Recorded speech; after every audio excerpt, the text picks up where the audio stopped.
അങ്ങനെ ഓണം വന്ന് അതിന് പുൽക്കൂട് കെട്ടണം. പുൽക്കൂട് അല്ലെങ്കിൽ നക്ഷത്രം ഇട്ടാല. എടാ അത് ക്രിസ്മസ്. Something wrong. എന്നാ പിന്നെ പടക്കം പൊട്ടിക്ക. വിഷുവിനാടാ പടക്കം പൊട്ടിക്കുന്നത്. ചെക്കൻ തമ്മില് ബന്ധുലാണ്ടാണല്ലോ പറഞ്ഞോണ്ടിരിക്കണത്. ഓണത്തിന് ഘോഷയാത്രയാണ്. അപ്പൊ കുരിശൊരെണ്ണം വേണം.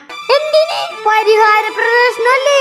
ഈ കുരിപ്പ് ഘോഷയാത്ര കുരിശിന്റെ വഴിയാക്കിയ നീ വെള്ളം ഒടിച്ചാ വീണേ എന്താണ്? അല്ല ഇന്ന് വൈകുന്നേരമാണോ നോയമ്പ് തുറക്കണത്? അമ്മേ പണി പാളി. എന്റെ വൈനാരെടുത്ത് പിടിച്ചത് അത് ചെലവായി. ആ വായ ഏതാണെന്ന് എനിക്കും മനസ്സിലായി. ഓണായിട്ട് എന്റെ കുടി മുടങ്ങി. അവന്റെ കയ്യെത്തണ ദൂരത്ത് വെക്കരുന്ന് പറഞ്ഞിട്ടില്ലേ? ഓണത്തിന് തന്നെ വേണോ? മലയാളിക്ക് ഇതില്ലാണ്ട് എന്തോണം? ഇതിനെ കൊണ്ടായ കട്ടില്ലെങ്ങാനും കെടുത്ത്.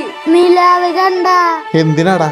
ഓണത്തിന് നിലാവ് കാണണ്ടേ, എന്നാലല്ലേ അവധി ഇട്ടോളൂ. വെള്ളം അടിക്കണവന് എന്ത് ക്രിസ്മസ് എന്തോണം. കാരണമായില്ലേ